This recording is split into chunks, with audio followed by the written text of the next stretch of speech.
noches, bienvenidos a Opina Bogotá, el espacio para la opinión y el debate en el Canal Capital. Un saludo, como siempre, muy cordial a toda nuestra audiencia.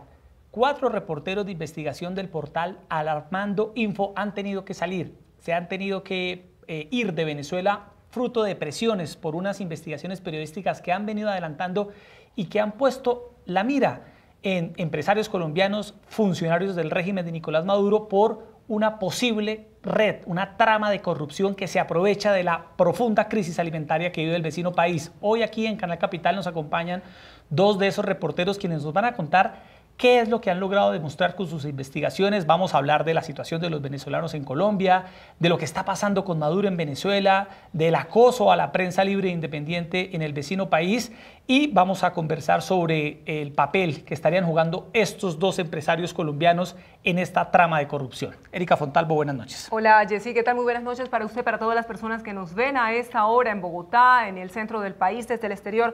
Gracias por permitirnos llegar hasta sus hogares y hasta el lugar donde justamente a esta hora nos sintonizan. Uno de esos empresarios colombianos, Yesid, es el barranquillero Ale Saab, un hombre que está en este momento evadido de la justicia colombiana, que lo busca porque su grupo empresarial, el grupo Saab, dicen que movió negocios por más de 135 millones de dólares, al margen del tema de cómo se estaba lucrando de una serie de negocios ilícitos relacionados con el hambre de los venezolanos, y en el que estaría involucrado directamente también el presidente Nicolás Maduro y su círculo más íntimo. Este grupo del señor Saab, Sociedad Chatés, en el que la DEA ha puesto también sus ojos, movió, como le digo, estos negocios mediante operaciones ficticias de comercio exterior, según reporte de las autoridades de 2004. Algunas personas lo han ubicado en Venezuela, pero su rastro se pierde para que responda por estos delitos que presuntamente lo comprometen, y también por lo que está pasando en el vecino país con las CLAP, de lo que vamos a hablar justamente en el día de hoy. Nos acompaña esta noche aquí en Canal Capital Ewald Schaffenberg, que es el editor del portal de investigación Armando Info. Ewald, buenas noches, bienvenido a Canal Capital. No, buenas noches, Jessy, y gracias a ti y a Erika por la invitación. Bueno, y también nos acompaña Roberto Denis, que es reportero de investigación de este reconocido portal. Roberto, buenas noches. Buenas noches, gracias por la invitación. Bueno, Ewald, para que nuestra audiencia lo entienda, ustedes en los últimos meses han venido publicando lo que parece ser una red de corrupción con tentáculos en el propio gobierno de Venezuela, que se aprovecha del hambre de millones de venezolanos. ¿Qué es lo que ustedes han logrado determinar y cómo funciona esta red? Sí, Jessy, bueno, en verdad tenemos años cubriendo esta historia, y creo que eso habla justamente de la dimensión, de la magnitud de la red, porque es una red que, aunque digamos finalmente ha adquirido cierta nombradía pública en Venezuela por su implicación con el programa de los CLAP, que quizás Roberto lo va a explicar mejor porque ha sido el reportero que ha llevado esa historia. Nosotros la primera vez que nos tropezamos con estos 2 empresarios fue hace casi 4 años, en un esquema que fingía exportaciones desde Ecuador hacia Venezuela con tal de obtener dólares preferenciales en Ecuador con esas exportaciones fingidas, pues, ¿no? Estos mismos 2 personajes, Alex Saab y Álvaro Pulido Vargas, ¿no? 2 empresarios colombianos. Dos colombianos, sí. Luego nos topamos otra vez en un esquema vinculado a una misteriosa empresa petrolera, justamente, aunque registrada en Suiza, pero con operaciones aquí en Colombia, llamada Trenaco, que encontramos que estaban vinculados a esta empresa también, pues, ¿no? Y fue una empresa que de la nada, parecía de la nada, ganó en 2016 la mayor licitación que en su momento hizo PDVSA, la empresa petrolera venezolana, por unos 4.000 millones de dólares, y bueno, también era de este grupo empresarial colombiano. Y finalmente, pues, empezamos a encontrar poco a poco con diferentes pistas, hasta que encontramos la verdadera escala del negocio, pues que si no, digamos, son los actores dominantes, son unos actores muy importantes en el último gran negocio que queda en Venezuela, que es el de importación de alimentos. Como ustedes saben, en medio de todas las escaseces y el desabastecimiento que hay en Venezuela, pues el acceso a alimentos se ha hecho muy difícil, y justamente el gobierno diseñó un programa que finalmente ha funcionado más bien como una herramienta de control social más que cualquier otra cosa, pues, ¿no? Manipulación política y electoral. Exacto, pues, ¿no? Porque básicamente es una especie de intercambio, tu voto, tu apoyo por la comida, pues, ¿no? Y por supuesto eso hay que proveerlo de alguna manera, pues, ¿no? Y básicamente hasta hace poco se proveía de productos importados de México y a través de una red de intermediarios que son básicamente gente muy cercana al presidente Maduro. ¿Y qué encontraron? ¿Cómo es la participación, Erika, de estos colombianos en esa trama de corrupción, según lo que ustedes han investigado? Precisando un poco también para que la gente sepa qué es los CLAP, qué es esa caja de alimentos, porque para nosotros eso no existe como tal. Inicialmente era más que una caja de alimentos, ¿no? Claro, entre un gobierno y un ciudadano. Como ustedes saben que desde 2012, pero luego desde 2013, ya con el presidente Maduro en el poder, la escasez en Venezuela se fue agudizando, pues, ¿no? Y en la medida que se agudizaba, el gobierno de Venezuela fue denunciando lo que llamaba la guerra económica, pues, ¿no? Ha venido diciendo que esto no tiene que ver ni con alguna probable ineptitud del gobierno, ni un plan del gobierno, sino que por el bloqueo que el imperialismo y la clase, digamos, dominante en Venezuela le tenía al gobierno, pues finalmente había cortado las redes de suministro para que la población se pudiese proveer de alimentos, pues, ¿no?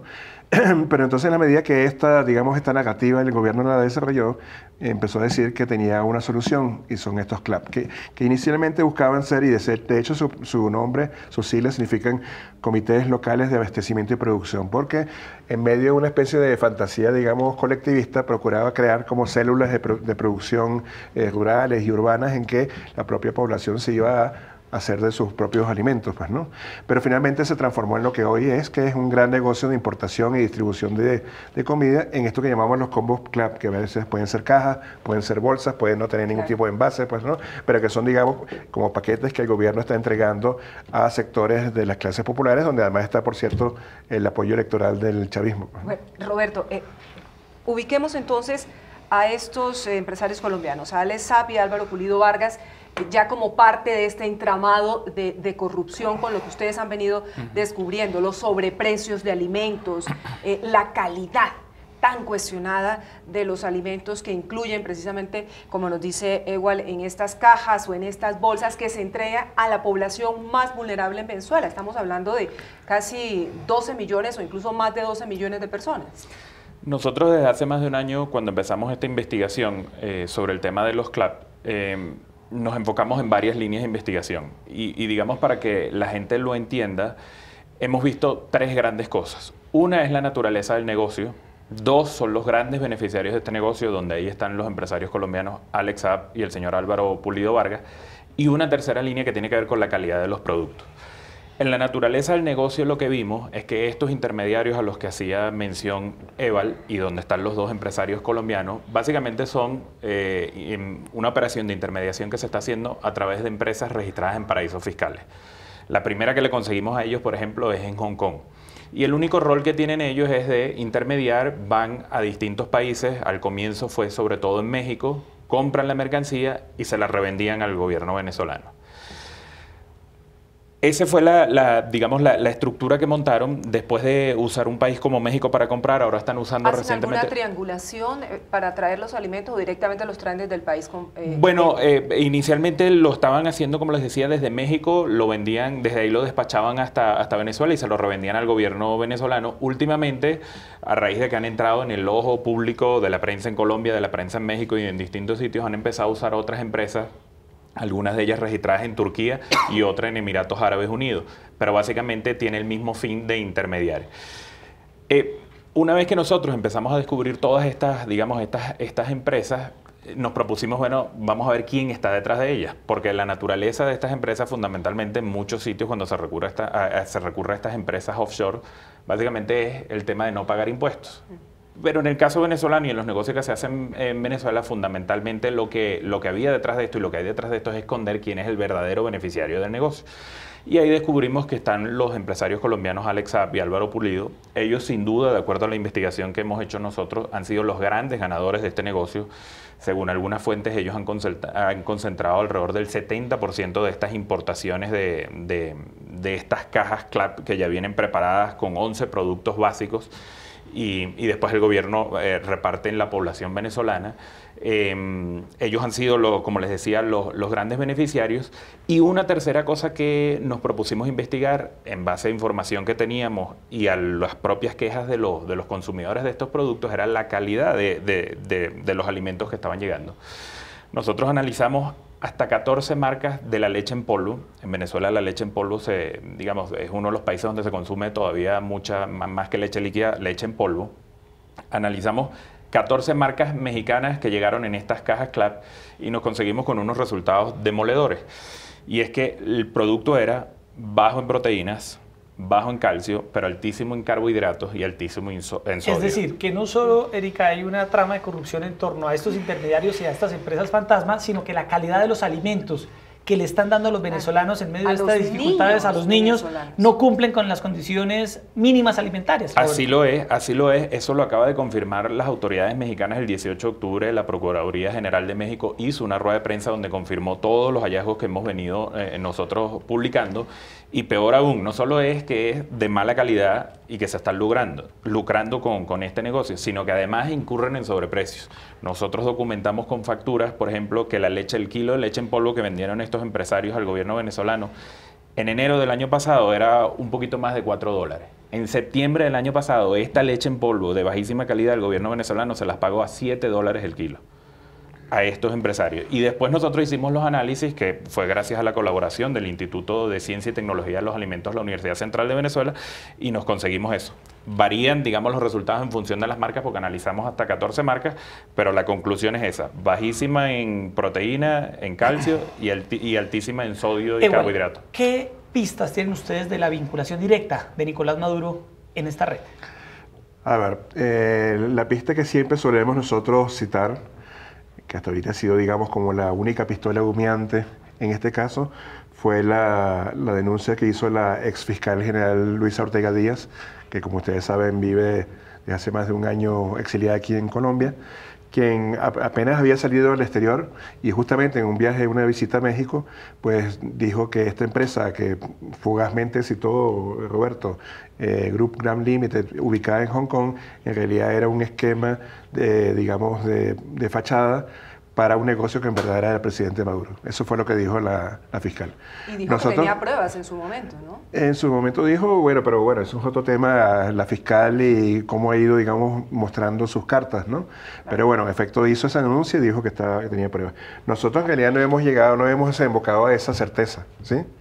Pero lo que sí tenemos certeza por muchos testimonios de un vínculo cercano entre el presidente Maduro y los dos empresarios. O sea, es decir, esta adjudicación, estas compras de estos alimentos no se ha hecho de manera transparente. Lo que ustedes ya tienen claro, se ha hecho con sobreprecios, se ha hecho beneficiando a esos empresarios, por menos que son amigos del presidente de Venezuela. Pero además a dedo, ahí no hay licitación, ni hay pero lo más grave que me gustaría a mí subrayar, Erika, es que en efecto es un enorme caso de corrupción, probablemente el más grande de Venezuela, y es posible que descubramos que en términos de lavado de dinero también lo sea, pero lo más grave es que este es un momento en que la gente se está muriendo de hambre en Venezuela, pues, ¿no? Y que la desnutrición está golpeando básicamente a los niños, pues, ¿no? Y como decía Roberto antes, en Venezuela es muy tradicional el consumo de leche en polvo para hacer el tetero, el biberón a los niños, etcétera, pues, ¿no? Y resulta que ese sucedáneo que está usando el ama de casa venezolano para alimentar a sus hijos es esta especie de engrudo que no tiene nutrientes, que más bien hace daño por un alto contenido de sal, etcétera, pues, ¿no? Y eso es lo que nuestros niños que están al borde de la desnutrición están recibiendo todos los días, pues, ¿no? Sí, déjeme aportar este dato. Caritas Venezuela, que es una organización de la Iglesia Católica que también tiene presencia en Colombia, por supuesto, dice que un 65% de los niños menores de 5 años en Venezuela presenta algún grado de desnutrición o están en riesgo de tenerla, una desnutrición que claramente no es revertida con este tipo de alimentos, que más bien es un atentado contra la integridad de estos menores. Pero Roberto, déjeme volver a un dato que usted entregaba hace un rato, que es que el 70% de todo lo que supone este multimillonario negocio de la compra a través de intermediación de estos empresarios colombianos, bien sea en México, bien sea en Turquía o en el destino que ellos precisen, queda en manos de ellos. Y la pregunta va en este sentido: ¿queda en manos de ellos o queda en manos de alguna otra persona que ustedes hayan podido establecer, integrantes del gobierno o incluso del propio Nicolás Maduro? Porque estamos hablando de un negocio de $5.000 millones, entre 2016 y 2017. Sí, ese monto más de lo que vale la primera línea del metro de Bogotá, para hacer un cálculo aproximado para que la gente entienda de qué tipo de negocio estamos hablando. La magnitud del negocio es descomunal, además tomando en cuenta que Venezuela está pasando desde hace años una crisis de liquidez y de recursos muy grande, entonces no se explica cómo se ha destinado esta cantidad de recursos a importar alimentos a unos empresarios que lo que tienen son un poco empresas fantasmas en vez de destinarlo a producir en el país. Con respecto a la pregunta, lo que sí nosotros hemos visto y tenemos claro en las investigaciones es que el dinero de ellos y digamos el dinero que obtienen como beneficio de hacer esta intermediación se queda en cuentas en paraísos fiscales. Estamos hablando de Hong Kong, estamos hablando sitios como Antigua y Barbuda, pueden pasar por Panamá y estos destinos. Saber, digamos, quién es el que termina quedándose con ese dinero, en principio hasta donde nosotros hemos llegado, parecieran ser que son estos señores que son los que dan la cara en el negocio. ¿Qué hay más atrás de ellos todavía? Bueno, es nuestro objetivo seguir investigándolo. Pero a propósito de la pregunta que hacían anteriormente sobre la relación de estos señores con el presidente de la República, les destaco dos cosas. Una es que recientemente el presidente Maduro acaba de nombrar de presidente de la estatal, de la empresa estatal venezolana que se encarga de manejar todo lo relacionado con el oro, llamada Minerven, a un señor que trabajó con Alex Saab, en una empresa de Alex Saab. Es decir, hay una nueva conexión, eso ya lo hemos documentado, está en el site en armando.info. Y hay algo más adicional, que es una declaración de la ex senadora colombiana Piedad Córdoba, que la habrá dado hace como 3 o 4 semanas, donde ella decía que el señor Alex Saab, le preguntaban por su relación con el señor Alex Saab, y ella decía, el señor Alex Saab está bien posicionado en Venezuela, no me necesita a mí para hablar con el presidente de la República, no me necesita a mí para hablar con Maduro. Y esto lo decía ella porque otra de las cosas que nosotros hemos escrito, y está en distintos sitios, porque además distintas fuentes lo señalan, es que la senadora Piedad Córdoba y el señor Alex Saab son amigos personales. Bueno, en ese caso, Alex Saab les instauró a ustedes unas denuncias por difamación en Venezuela que los llevaron al exilio. ¿Temían ustedes que por esta investigación, y ya hemos visto cómo es la justicia en Venezuela, cómo actúa, no es una justicia independiente, corrieran con la suerte que han corrido opositores políticos en Venezuela, es decir, en la cárcel, igual, Roberto? A ver, era probable, pues, porque en Venezuela la difamación e injuria, que eran los delitos de que nos acusaba el señor Saab, son delitos penales, pues que llegan, ameritan prisión hasta por 6 años. Pues, ¿no? Pero si no se lo inventan, Igual. Sí, pero lo que yo quisiera aclarar es que yo creo que incluso no tenían tanto interés, porque además ciertamente era una operación política, aunque se presentó como una demanda privada, pues no. Porque en Venezuela hemos visto mucho, en la Venezuela chavista, por supuesto, este mecanismo de abrir procesos judiciales que nunca llegan a nada, pero lo importante es mantener esa espada de Damocles sobre el periodista para que se calle o para que se mantenga, digamos, intimidado, o para que incluso se le apliquen unas medidas que son típicas ahora de este tipo de procesos en Venezuela y que, por cierto, después, a posteriori de habernos ido del país, no nos aplicaron, que son, ¿cuáles? Una es la prohibición de salida del país. Bueno, que era un poco ridícula ya estando nosotros afuera, ¿no? Pero, es decir, ustedes no pueden volver a Venezuela. No, si vamos, estamos detenidos, ¿no? Y la segunda, y que era quizás la que más nos importó y que tomamos más en cuenta para irnos de Venezuela, es la prohibición de mencionar a la contraparte, en este caso al señor Saab, en el medio, pues, ¿no? Eso se ha creado una especie de jurisprudencia en la justicia entre comillas chavista, pues, ¿no? De que normalmente el juez de estas causas de demandas en las que está metida alguien poderoso te impide seguir mencionando a quien han introducido o han incubado la demanda, pues, ¿no? Eso iba implicando que no íbamos a poder seguir publicando cosas sobre los CLAP, porque en la mayoría de las partes de las piezas que estamos publicando nombramos al señor Saab, pues, ¿no? Entonces, algo que queríamos era la libertad para seguir publicando, y de allí que pues optáramos por irnos del país. Claro, me acuerdo de muchos casos de periodistas, el señor Teodoro Petkov, que recientemente falleció, sí, el director Miguel Nacional, Miguel Otero, y Bellice Pacheco, que es una periodista, digamos, destacada en Venezuela también, y Bellice llegó a tener 17 causas abiertas a la vez, por ejemplo, ¿sí? Y de esas 17 causas eran que si un capitán del ejército, era gente vinculada al gobierno, pero que, digamos, no es que fingía, pero introducía a manera personal algún tipo de causa, pero en realidad lo que buscaba era este efecto de congelamiento del periodista. De estos dos empresarios colombianos, del caso de Alex Saab y Álvaro Pulido, ¿ustedes qué datos tienen? ¿Quiénes son ellos? ¿Cómo empezaron a contratar con el régimen en Venezuela? Sí, es una buena pregunta. ¿Cómo logran ese nivel de intimidad con Nicolás Maduro y con su círculo más cercano, o incluso con el ya fallecido Hugo Chávez, porque aparentemente la relación no surge ahora que Maduro ha llegado al poder, sino que viene de tiempo atrás. Sí, el primer gran negocio de ellos con el gobierno venezolano, entonces del presidente Chávez, es al que al comienzo Eva le hacía mención, que tiene que ver con una empresa llamada Fondo Global de Construcción. Eso fue en el año 2011. Ellos tuvieron un contrato por alrededor de $600 millones, que era supuestamente para la construcción de viviendas prefabricadas. Ese fue el primer contrato que ellos tuvieron. Esa empresa fue investigada en Ecuador por unas operaciones sospechosas, porque ellos supuestamente enviaban los insumos para la construcción de estas viviendas desde Ecuador a Venezuela, y la Fiscalía ecuatoriana determinó sobrefacturación, exportaciones ficticias y otra serie de irregularidades. Y que, por cierto, si me permites agregarte una cosa, y disculpa que te interrumpa, Roberto, ese contrato es firmado en el marco de un convenio que, por cierto, la primera imagen pública del señor Saab en el Palacio de Miraflores, frente a Chávez, el presidente Santos de Colombia y la canciller Holguín, firmando un convenio de cooperación entre Venezuela y Colombia. He visto la imagen. Y entonces el presidente Maduro, era canciller de Venezuela.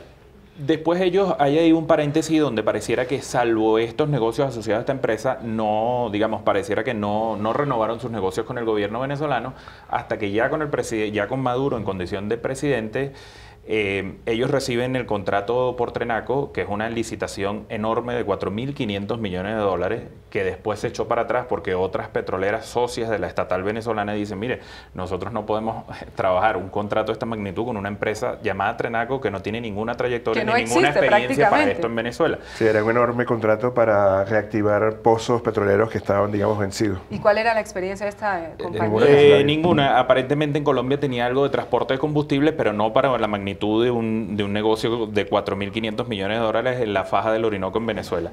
Y finalmente aparecen en el negocio de los CLAP.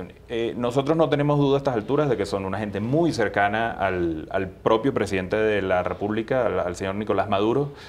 Quien le abre la puerta a ellos, según señala fuentes, nos han señalado muchas fuentes, quien le abre la puerta a ellos, del mundo del poder, del mundo político en Venezuela, es la ex senadora colombiana Piedad Córdoba. Recordemos que Piedad Córdoba, ha sido muy aliada de la revolución venezolana, aliada del presidente Chávez y aliada de Maduro durante los años de canciller.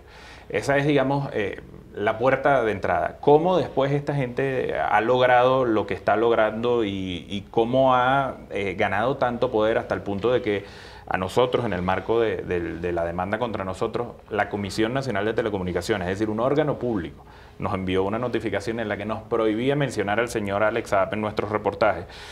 Bueno, son unas interrogantes que queremos nosotros resolver, pero esas son las pistas que tenemos hasta ahora de lo que ha sido su llegada y su desembarco en Venezuela en estos grandes negocios. ¿En qué va la investigación en estos momentos, Ewald? Bueno, me imagino que estás preguntando por la periodística, porque sabemos que ahorita hay una internacional que es de otro tipo, que llevan autoridades de aduana y de impuestos de Estados Unidos, de México al menos, hasta que López Obrador llegue al poder, y de Colombia y de Panamá, pues, ¿no?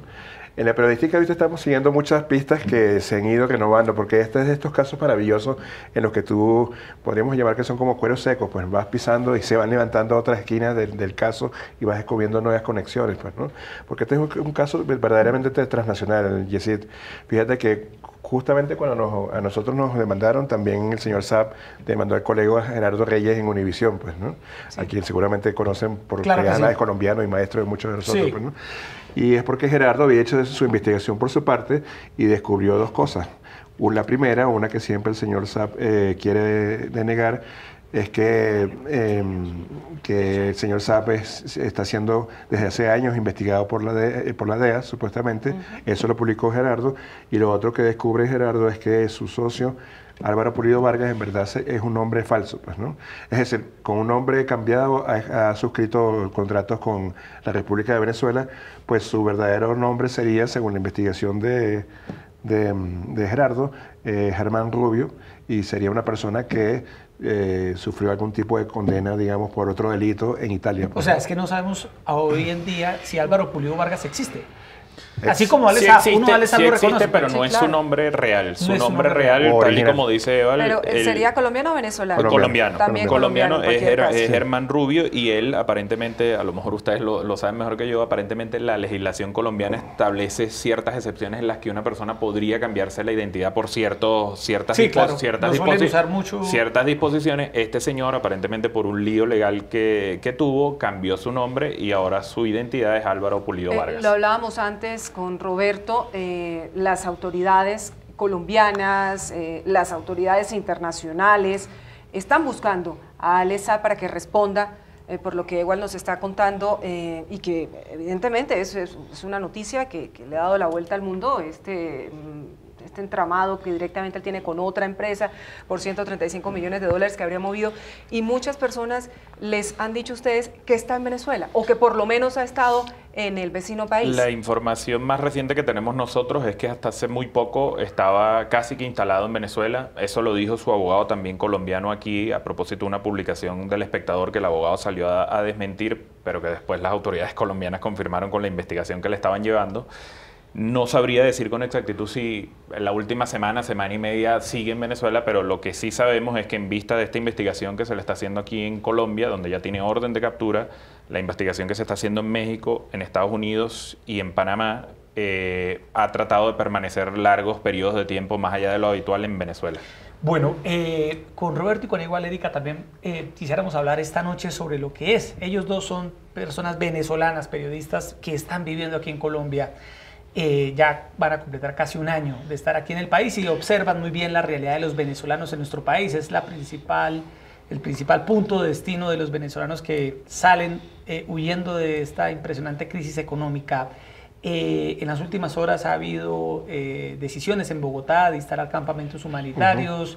El gobierno nacional se ha mostrado muy dispuesto a brindar toda la ayuda necesaria, al igual que la alcaldía de Bogotá. Igual, ¿qué balance hace usted de lo que ha sido esta migración sin precedentes en la historia de Venezuela? Sí, bueno, por una parte, y ojalá no suene salamero, pero yo quisiera decir que realmente tenemos una deuda de gratitud con Colombia por lo que ha sido su receptividad con esta situación de emergencia que estamos atravesando los venezolanos, pues, ¿no? Aquí estamos llegando venezolanos que obviamente están buscando mejores condiciones de vida, estamos llegando venezolanos como nosotros que estamos buscando libertad de expresión, pues, ¿no? Están llegando otros venezolanos que están buscando otro tipo de prebendas o de posibilidades que ya en Venezuela no existen, o si existen está muy determinada por la posición política de quien le está buscando, pues, ¿no? Y la verdad que Colombia ha sido un aliviadero magnífico en esta situación y yo siempre suelo bromear con mis compañeros que si algún día vuelve la democracia en Venezuela, debemos hacer una suerte de gran homenaje a Colombia por toda esta receptividad que ha tenido para nosotros, pues, ¿no? Como nosotros también tenemos que hacer un Una gran gratitud homenaje a enorme con Venezuela, porque hemos sido significó, países hermanos. Claro, Bueno, tantos y tantos pero millones de claro, colombianos que terminaron eso es en su verdad, y territorio. todos, incluso en nuestros hogares, tenemos una historia de alguien colombiano que estuvo vinculado a nuestros hogares, pues, ¿no? Pero creo que la diferencia entre esa oleada que en efecto existió hacia Venezuela es que estuvo, digamos, disuelta en décadas, pues, ¿no? Eso fue ocurriendo claro, a lo largo de décadas, que tenía que ver con la crisis económica en Colombia, con la guerra interna, etcétera, pues, ¿no? Ahora, este millón de venezolanos ha llegado en un abrir y ojos y cerrar para de ojos a Colombia, pues, creando sin duda situaciones de emergencia también a Colombia, pues, ¿no? No solamente las que originalmente enfrentábamos en Venezuela, sino que ahora sabemos que estamos creando también presiones en Colombia y en los otros países que están recibiendo a los venezolanos, pues, ¿no? Pero ante eso, pues yo creo, y hace unos días estaba yo en otro foro hablando de esto, yo creo que no hay que ni idealizar ni satanizar a la migración venezolana, pues, ¿no? Hay tantos venezolanos como naturalezas y personalidades puede haber, pues, ¿no? Seguramente habrá gente con malas mañas, seguramente hay gente que podrá aportar productivamente a Colombia, pues, ¿no? Entonces yo creo que la invitación a los colombianos, que repito, han tenido una receptividad enorme para nosotros y que tenemos esa deuda con ellos, es que sospechen de todas las frases que comienzan los venezolanos son o los colombianos son, pues, ¿no? O sea, que veamos que somos individuos, que tenemos cada uno con sus características y pues que lo más probable es que como inmigración tengamos un impacto positivo a la larga en Colombia, pues porque seguramente estaremos aportando algo desde el punto de vista del conocimiento, de la energía, de la mano de obra, pues no, de que también me imagino que habrá sectores de la economía colombiana que también se podrá beneficiar. Claro, digamos, por esta migración joven, Roberto, porque buena parte de la migración que ahora está llegando es migración joven, porque ustedes lo saben muy bien. Aquí hemos tenido distintas oleadas hace ya varios años, cuando Chávez todavía vivía, que fueron los primeros, y comenzó a expropiar y demás. Vino una gran oleada de personas. Yo no sé si yo soy ejemplo de la migración joven, ¿no? Pero sí espero que sea de la preparada. Y luego llegaron de la periodística, otra migración que corresponde pues también a muchas familias de un estrato medio que también dijo, mire, no podemos seguir así, queremos sacar a nuestros hijos adelante. Creo que todos conocemos personas de esos niveles o que forman parte de ese tipo de migraciones, y ahora estamos viendo una migración que yo la llamaría los hijos de la revolución.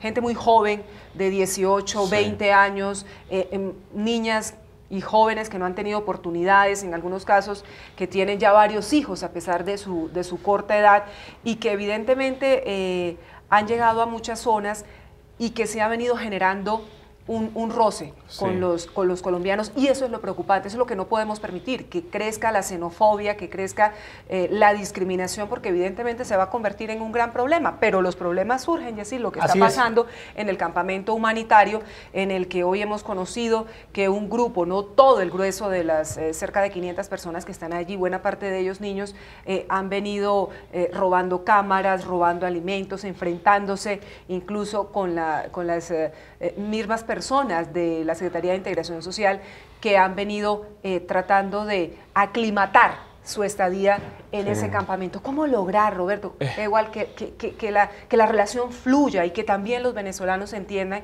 que aquí estamos dispuestos a tenderle la mano, pero tienen derechos, pero también tienen deberes? Es muy buena la imagen que usas de los hijos de la revolución, porque es un poco la percepción que he tenido yo en estos meses aquí en Bogotá.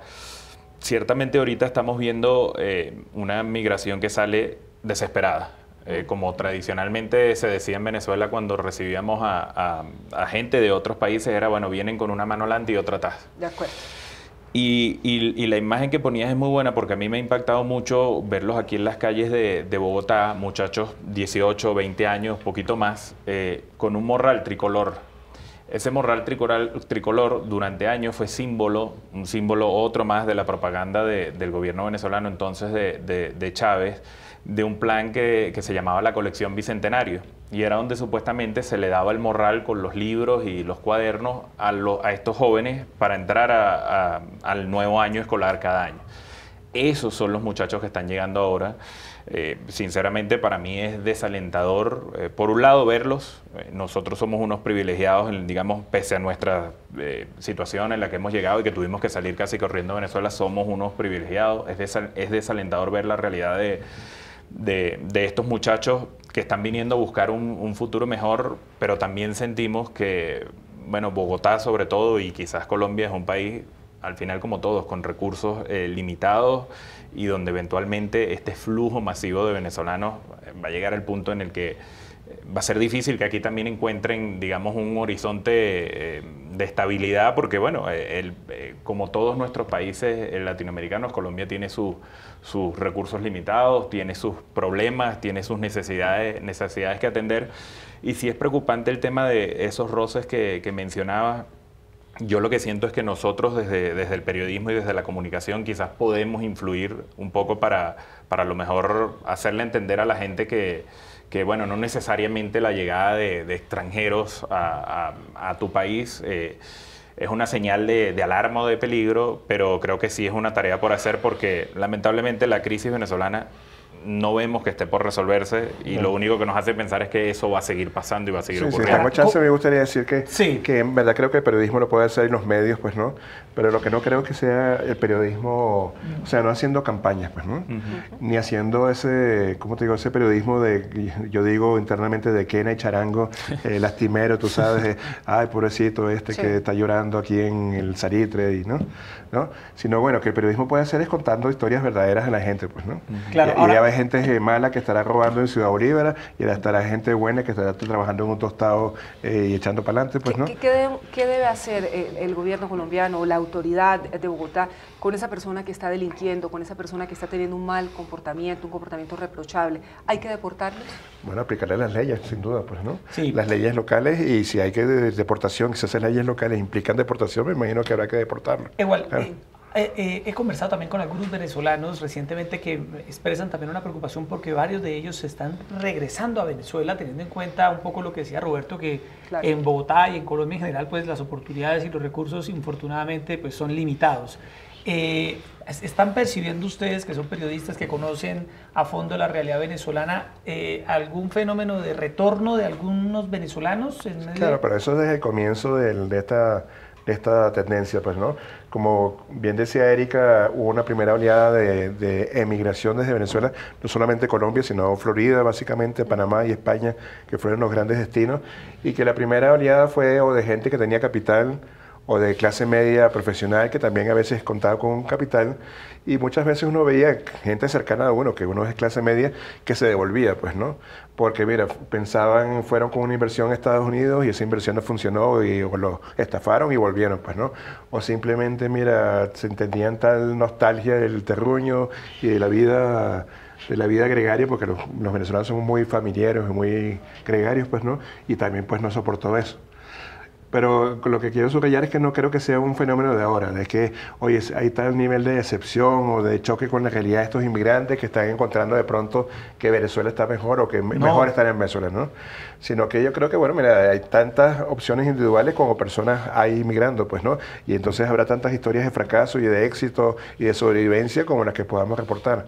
Entonces yo creo que eso, y bueno, también hay una cierta presión ahorita propagandística del gobierno que sobre todo de países como Perú y Chile está haciendo una especie de programa de retorno, como para mostrar que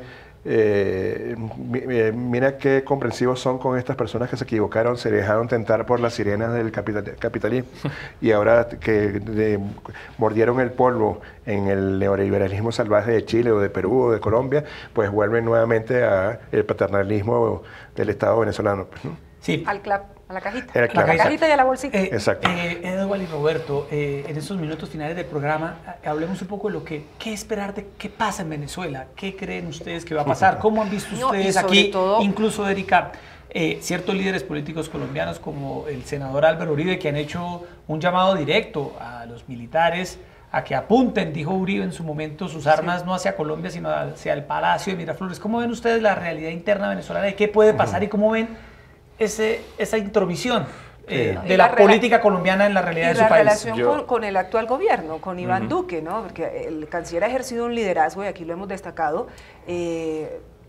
internacionalizando, si cabe la expresión, el tema de la migración venezolana, esa migración humanitaria, esa migración que necesita solidaridad, pero claramente hay un distanciamiento enorme. Duque ha llamado en varias ocasiones dictador a Nicolás Maduro, y acercamiento entre los dos gobiernos que tienen prácticamente rotas sus relaciones, difícilmente va a haber. Yo la percepción que tengo, lamentablemente, soy muy pesimista con respecto al futuro de Venezuela. Si uno analiza lo que ha sido la actuación de Maduro desde que asumió el poder, el único objetivo de él y de su entorno ha sido preservar el poder. Es decir, Venezuela ha entrado en una de sus peores crisis económicas, sociales, repunte de la pobreza, de la desnutrición, y uno no ve, como vería en cualquier lugar, a un gobierno tratando de buscar soluciones a esos problemas. El único interés es preservar el poder a toda costa, y eso ha pasado por ir eliminando adversarios de la oposición, pero ir eliminando también adversarios internos. Yo creo que eso no va a cambiar. Ahorita en el horizonte está apareciendo una fecha que es como un nuevo deadline, que es el 10 de enero, porque es la fecha en la que comienza la nueva legislatura, por la cual Maduro se garantizó con las elecciones cuestionadas del 20 de mayo. Creo que la comunidad internacional, el presidente de Colombia lo ha dicho, a partir de ese día incluso va a suspender relaciones. Creo que eso va a pasar con otros países de la región. Eso van a trincherar aún más al gobierno en su posición, y yo lamentablemente soy pesimista. Creo que la crisis económica, social se va a agravar, y lo que vamos a ver es a una gente tratando de preservar, como lo hemos visto ya, el poder a toda costa. ¿Pero cuál es costa. la salida? ¿Cree usted que la salida está en los militares, como creen algunos? No, sin duda que no. En mi caso me parece que no, entre otras cosas, muchas cosas se podrían decir contra la opción militar, sea esa el golpe interno o sea la intervención militar desde el exterior, porque la crisis en Venezuela es una crisis que va más allá de una crisis política y socioeconómica. Pues, ¿no? Yo en foros públicos suelo utilizar la figura de que hay una especie de colapso de la civilización en Venezuela. Pues, ¿no? Yo ya con Venezuela de hoy la compraría menos con Cuba o con Corea del Norte, que con frecuencia es tentador hacer esa comparación por la tendencia de izquierda o que de supuesta izquierda que el gobierno dice tener, sino que es más bien compararía con Sudán del Sur, con Somalia, pues, ¿no? Estos países en que el Estado ha colapsado de verdad, la civilización, digamos, está muy un estado determinada. Fallido, totalmente. Exacto, estado fallido, y que hay grupúsculos de poder, digamos, que a veces son geográficos, a veces son políticos. Y yo creo que una intervención en una situación así como tan líquida como la que estoy tratando de describirle, una intervención militar no necesariamente va a ser una solución, sino quién sabe si es prolongar esa agonía y quién sabe si contagiar regionalmente el problema. Y ustedes han hecho una investigación enorme sobre la posible corrupción que hay en torno a esta importación de alimentos, pero también hemos visto, Erika, investigaciones muy cercanas sobre narcotráfico, sobre la implicación por lo menos del entorno familiar del presidente, de su esposa, de familiares, sobrinos, Diosdado Cabello, la implicación de la Guardia Nacional, López, pues de un narcoestado, como han dicho algunos Venezuela analistas. es un paraíso del crimen organizado. Nosotros hemos hecho reportajes, por ejemplo, de una iniciativa que seguramente desde Colombia han visto, que fue el lanzamiento de una criptomoneda llamada el Petro, pues, ¿no? Sí. Que la historia que hicimos fue cómo fueron sus orígenes a través de unos asesores rusos muy sospechosos, uno de ellos residenciado en Uruguay, pero que habían estado vinculados a su vez en una gran estafa en Estonia, un país báltico cercano a Rusia, ¿no? Pero bueno, en todo caso, siempre el gobierno sigue insistiendo con este proyecto del Petro y dice tener, bueno, fondos de casi 4.000 millones de dólares detrás de esa, y que nos hace sospechar a muchos periodistas que en realidad ese es un esquema probablemente vinculado al lavado de dinero. Pues, ¿no? Pero ¿sí? ese tema del el narcotráfico el tema de las minas al sur de Venezuela, que se ha denunciado recientemente la presencia de disidentes del ELN, por ese ejemplo. tema del narcotráfico y la vinculación con las fuerzas militares, el propio Estado. Sí, de eso no hay duda. Claro, el cártel de los soles hay que verlo porque a veces se puede ver como que es una cosa, como te digo, monolítica y que tiene una jerarquía. En realidad se llamó así porque hay muchos vínculos entre militares de jerarquía con el tráfico de drogas, pero no necesariamente es porque sea una cosa orgánica y sistemática que se llame el cártel de los soles, pues, ¿no? Ahora sí, hay muchas pruebas de que eso está ocurriendo de hace años además, pues, ¿no? Impunidad, ese es el riesgo de que no pase y que no termine pasando nada. Además está el tema de los presos políticos, porque siempre nos hemos quedado con que la oposición iba a ejercer un liderazgo para presionar, pero la oposición se ha diluido. Sí, ¿Dónde están los líderes de la Sí, oposición? absolutamente. Se vuelve a repetir la historia de la fragmentación de la oposición que permitió, entre otras cosas, que se erigiera una figura como Hugo Chávez.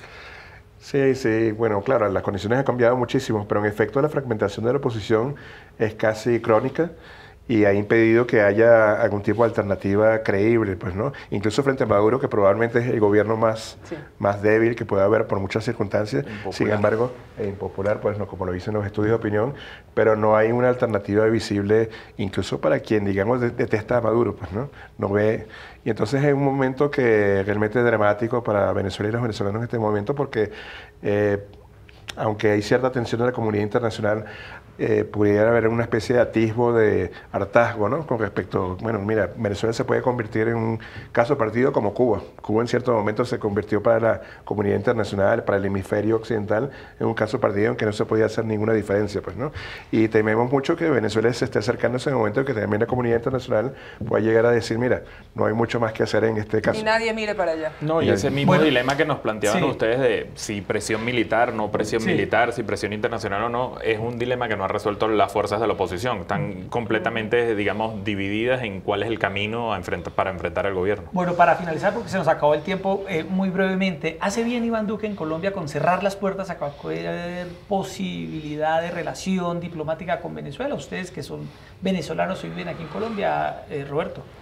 A ver, yo siempre creo que la política y la diplomacia debe dejar algún canal abierto para algún tipo de entendimiento. Ahora, lo cierto es que los parámetros con los que se evalúan al gobierno venezolano están fuera de cualquier consideración democrática, fuera de cualquier consideración de entendimiento. Entonces, bueno, imagino que el presidente Duque tendrá sus asesores, hará sus valoraciones y sabrá qué es lo que le conviene, digamos, de cara al futuro de las relaciones colombo-venezolanas. Sí, además yo diría, digamos, por vía de reducción absurdo que tanto en un periodo de la presidencia del doctor Uribe como en una parte de la presidencia del doctor Santos, ya se probó con que el presidente colombiano fuera el mejor amigo del presidente venezolano, pues, ¿no? Oiga, y lo que ha costado esa famosa frase, mejor amigo. Y eso no tuvo efecto en una mayor democratización del régimen en Caracas, ni una mayor libertad, pues, ¿no? Entonces, bueno, tampoco vamos a decir, la muy diplomática ha demostrado que no tiene mayor efecto, pues, ¿no? Entonces, me parece que en el uso de su soberanía, y bueno, además en Colombia está bajo una gran presión con toda esta ola migratoria, pues, ¿no? Sí. Entonces no puede simplemente mirar a otro lado, tiene que hacer algo. Bueno, pues ahí están las reflexiones, la investigación que vienen adelantando estos dos periodistas venezolanos de investigación en el portal Armando Info, Roberto Denis y Ewald Schaffenberg. Gracias. Pronunciamos bien el apellido. Gracias. Gracias por estar esta noche aquí en la televisión pública de Bogotá. Estamos con ustedes, estamos con nuestros hermanos venezolanos. Roberto, muchas gracias y Ewald. A ustedes, gracias por la atención por el tema venezolano. Bueno, Erika, se nos acaba el tiempo. Por supuesto que es un tema que está en los primeros lugares de nuestra agenda como colombianos, como periodistas. Mucho tenemos que hacer desde los medios de comunicación en este ejercicio de sensibilización frente a lo que supone esta migración tan importante de los venezolanos, porque la situación se va tornando cada vez más difícil y a mí realmente eso es lo que me preocupa.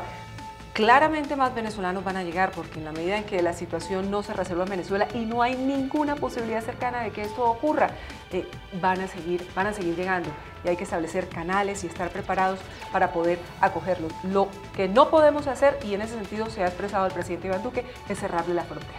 Aquí estamos. Así es, a todos ustedes muchas gracias por estar con nosotros y los esperamos otra vez mañana 8:30 de la noche aquí en Opina Bogotá de Canal Capital, donde analizamos los temas que le interesan a Bogotá y al país. Muy buenas noches. Gracias.